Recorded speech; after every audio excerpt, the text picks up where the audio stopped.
Ujú.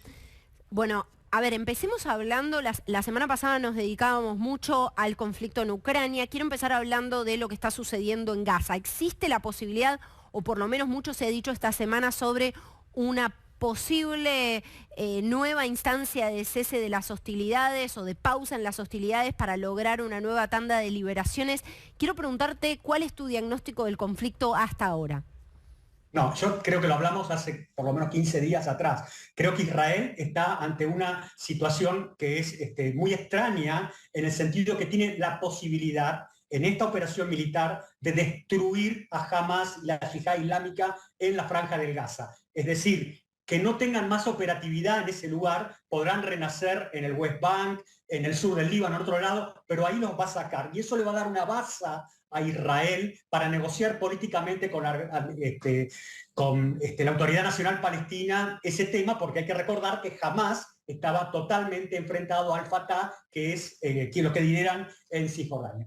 Dicho esto, no creo que vaya a haber ningún alto el fuego, básicamente porque Hamas es el que está desesperado por lograrlo, porque está siendo destruido, Carolina, y Hamas, te robo este segundo, jamás se metió en este problema, porque ellos pensaron, lo dijimos la otra vez, que Israel se iba a meter de cabeza en Gaza de una forma alocada, como un elefante en un bazar, y eso no sucedió. Y ellos pensaban que en eso iban a poder abrir otro frente en el sur del Líbano, el Golán y Cisjordania. Eso no sucedió y están en una trampa. Ujú.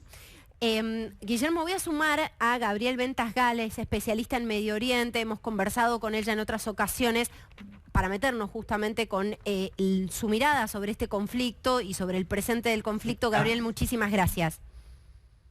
Un placer. Permitime decirte que suelo entrevistarme en muchos medios de comunicación. Eh, lo que acaba de decir el señor Guillermo Laferrere es muy exacto, especialmente exacto. A mí me asombra la sencillez y la claridad con que lo dijo. No suelo escucharlo, ese tipo de análisis en América Latina. Ujú. Bueno, Gracias. sí, bueno, siempre es clarísimo, Guillermo, y bueno, obviamente después vamos a estar metiéndonos con el resto de los conflictos, así que te invito, Gabriel, como a toda nuestra audiencia, que se queden a escuchar el análisis de Guillermo Laferriere, que sabe muchísimo y siempre nos suma mucho aquí en TN Internacional. Gabriel, quiero preguntarte por otra arista que tiene esto. A ver, se habló mucho sobre esta resolución de Naciones Unidas con el pedido del cese de las hostilidades y con una suerte de costo reputacional que está teniendo la operación de Israel en Gaza para Israel. ¿Cuál es tu mirada al respecto? ¿Qué ha pasado con los apoyos que llegaron en un principio, el 7 de octubre, a partir de esa atroz incursión terrestre de Hamás en territorio israelí, pero que parecen haberse disipado a lo largo de las semanas? ¿Cuál es tu reflexión? Mira, hay varios factores aquí. Primero, la principal potencia aquí, Estados Unidos, que le dice a Israel: nosotros apoyamos que sigan combatiendo contra el Hamas, pero no podemos soportar dos cosas: la cantidad de números de muertos que denuncia Hamas, y por otro lado, no podemos permitir que no haya un plan para después del conflicto y que se reduzca la ayuda humanitaria. O sea, eso por un lado. Eso le cuesta al presidente Biden porque tiene presiones internas. Recordemos que Biden es el más pro-israelí dentro de su partido político. Por otro lado, tenemos los líderes de Estados Unidos, de Europa, que ellos entienden perfectamente que si jamás sale victorioso de esta operación, va a ocurrir el efecto ISIS. Y es que musulmanes radicalizados de Europa copien el patrón de conducta de Hamás y digan: si Hamás logró el éxito que logró, nosotros también podemos. Entonces los principales países de Europa, Francia, Inglaterra, Alemania, apoyan a Israel, pero tienen presión interna también. Tienen comunidades musulmanas muy radicalizadas y una extrema izquierda muy radicalizada. Entonces, en ese sentido, lo que podemos decir es que el apoyo a Israel se va a mantener si la operación de alguna manera permite el acompañamiento de el ingreso de camiones con comida para los civiles de la Franja de Gaza y, por otro lado, si se ve una perspectiva que esto va a terminar en algún momento con algún tipo de gobierno que quizás no sea la autoridad palestina. Ujú. Bueno, pero si no es la Autoridad Nacional Palestina, que está significativamente debilitada, Gabriel, en parte, digo, el poder y el peso específico de Hamás al menos en el control de la Franja de Gaza, tiene que ver también con el debilitamiento de la Autoridad Nacional Palestina. La pregunta es, ¿quién? ¿Qué fuerza? 3 escenarios posibles. El primero, que Israel conquiste la Franja de Gaza y se quede como potencia ocupante. No lo veo como algo que Israel desea. Segundo escenario, que Estados Unidos convenza a Israel y coloquen a la autoridad palestina. Y eso es algo problemático porque Netanyahu no quiere la autoridad palestina, piensa que son unos corruptos y que no son menos antisemitas de lo que es el Hamas.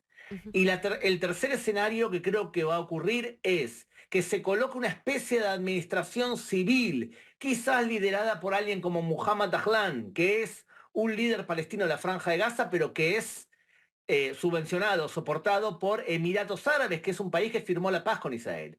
O sea, que él se encargue de la administración civil y que el ejército de Israel mantenga la opción de penetrar militarmente cuando lo crea conveniente. De todas formas, Carolina, yo veo un escenario problemático en este sentido.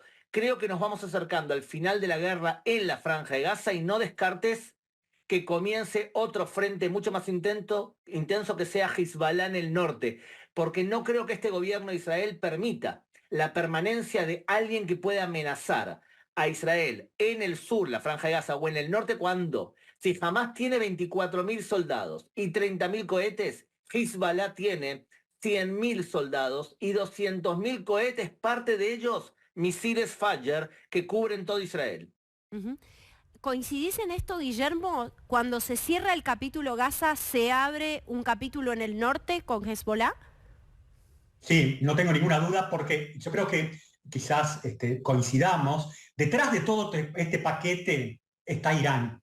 Detrás de todo eso está Irán. Y como te dije al principio, no les salió bien esto de que Israel se metiera de cabeza en la Franja del Gaza. No se abrieron otros frentes simultáneos que hubieran sí complicado a Israel si hubiera estado de cabeza en la Franja del Gaza. Eso no ocurrió. ¿Por qué? Porque el horno no está para bollos para Irán con Israel. Entonces, ¿qué es lo que puede hacer Israel en el norte de su frontera sur del Líbano? Yo no creo que le convenga militarmente meterse a una lucha para destruir totalmente a Hezbollah. Creo que lo que más le conviene es tratar de generar en el sur del Líbano una suerte de buffer zone que vaya hacia el norte del Líbano, que sea ocupada por las fuerzas de Israel por un tiempo X y que le permita a la población israelí que está en el norte del país tener, digamos, un cierto margen de seguridad mayor contra los ataques con cohetes que tienen. Ahí tengo una leve discrepancia con nuestro amigo en Israel, que es la siguiente. Es cierto que Hezbollah tiene esa cantidad de combatientes, es cierto que también tiene esa gran cantidad de misiles que pueden atacar a Israel, pero donde hagan eso, donde lancen masivamente, la respuesta de Israel va a ser sobre Teherán, no va a ser sobre el sur del Líbano. Así que yo creo que los ayatolás se van a cuidar bastante de administrar ese tema, me parece. O sea, lo que vos decís, Guillermo, es que todavía está latente el riesgo de regionalización del conflicto. No, yo no creo. Yo creo que el concepto que ha habido y que por eso han saltado tantos líderes de Occidente y sobre todo algunos analistas, a los cuales yo respeto, es que ellos pensaban que muchas naciones árabes iban a sumar a pelear contra Israel. Pensaban, a mi modo de ver, equivocadamente, en una suerte de reedición del Yom Kippur del año 73. Eso no había posibilidades de suceder, porque, como hablamos en algún momento, Carolina, las naciones árabes vecinas a Israel, con excepción de Qatar, están desesperadas porque Israel se imponga sobre los terroristas, porque Israel es el único escudo que tienen contra Irán. Y recordemos esto, termino con esta parte. Irán opera sobre dos pinzas en la península arábiga. En el norte va por el Líbano y por Siria, y en el sur va por Yemen. Y los que están siendo cercados no es solamente Israel, son todas las naciones que están en ese lugar. Bueno, hemos escuchado también de operaciones contra, o tratando de sofocar la amenaza siempre latente de los hutis, ¿no? Que son en esencia la amenaza yemení. Esto me parece importante marcarlo, Guillermo, porque quizás ha sido un conflicto soslayado y volvió a ponerse en relieve ahora, ¿no? Pero era un conflicto que se mantenía y se mantuvo a lo largo de los años, que por otro lado tuvo un costo en términos de vidas humanas altísimo, ¿no? Sí, pero ahí voy a poner el siguiente criterio. Yemen es un problema para Israel, pero no es un problema grave, me parece a mí. ¿Por qué? Porque los Houthis, salvo estos misiles que recibieron en su momento de Corea del Norte y los que les ha aportado Irán, no tienen otra posibilidad de causarle graves problemas a Israel, que hasta ahora, con los sistemas de defensa que tiene, los ha mantenido a raya.